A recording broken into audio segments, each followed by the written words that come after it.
Ассалаумағалейкум құрметті көрермендер, 5-ші сабаққа қош келдіңіздер. Бұл сабақта біз Бенни Луис деген кісімен болған интервьюдің қорытындысына тоқталатын боламыз. Бенни Луис бұл Ирландияның полиглоты. Бұл кісі өзі 7 тілде еркін сөйлейді. Енді бұл интервьюде бұл кісі өзінің кеңестерімен бөліседі. Бұл кісінің кітабы көп тиражда сатылған.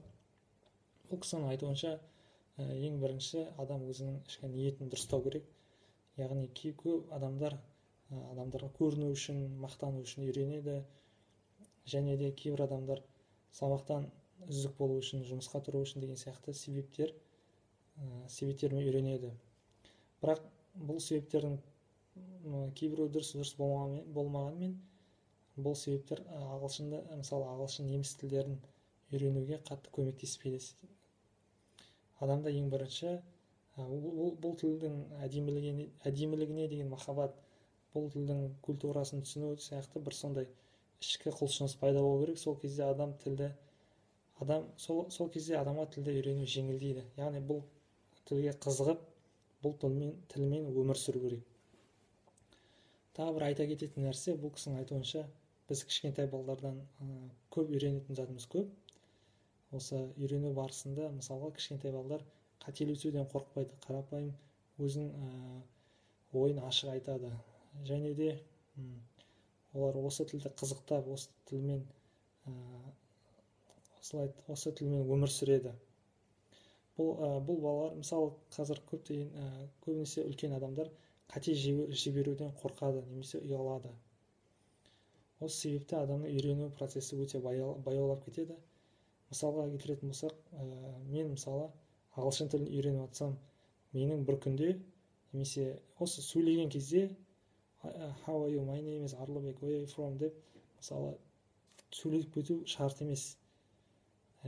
Сен бастысы, мысалы, өз ойыңда how are you деп, мысалы, Арлыбек, name деп айтсаң да, екі толық сөйлеммен толық емес сөйлемнің түпкі ниетінің, мақсатың, яғни жалпы жеткізгің келетін нәрсе түсінікті болады. Осы арқылы сен адамдармен сөйлесу арқылы үйрене бересің. Өзің үшін де қызық болады.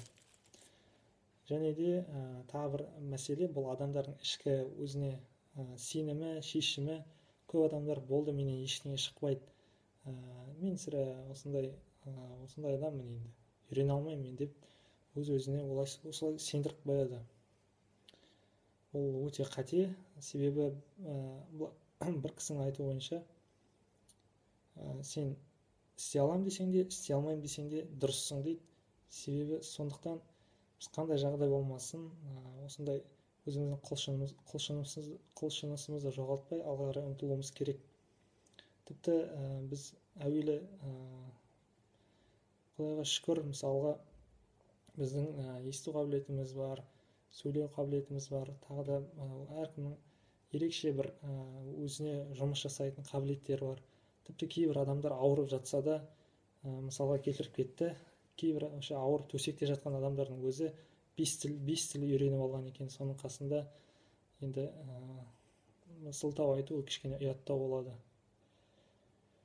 Және де мысалы, осы дисциплина керек, әрине. Мен алдыңғы сабақтарда айтқандай, помодоро эффектін қолдануға болады. Әр күнде бір тілге жаңағы қателесуден қорықпай, сол тілмен өмір сүріп, сол тілде тез сөйлеп, қызығып, сол тілдің өміріне кіріп, сол тілмен өмір сүріп, солай 25 минут отырасыз, сосын 5 минут демаласыз. 25 минут отырасыз, 5 минут демаласыз. 25 минут отырасыз, демаласыз, отырасыз, демаласыз. Осылай помодоро эффектін жасау арқылы күнде өзіңіздің жаңа нәрсе үйреніп отырасыз.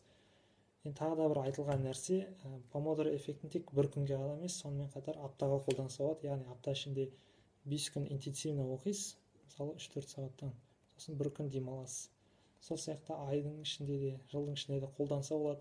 Мысалы, тіл үйренуге 3 ай кетсе, мысалы 4 апта интенсивно оқисыз, 1 апта демаласыз деген сияқты сондай жоспар құрсаңыз болады.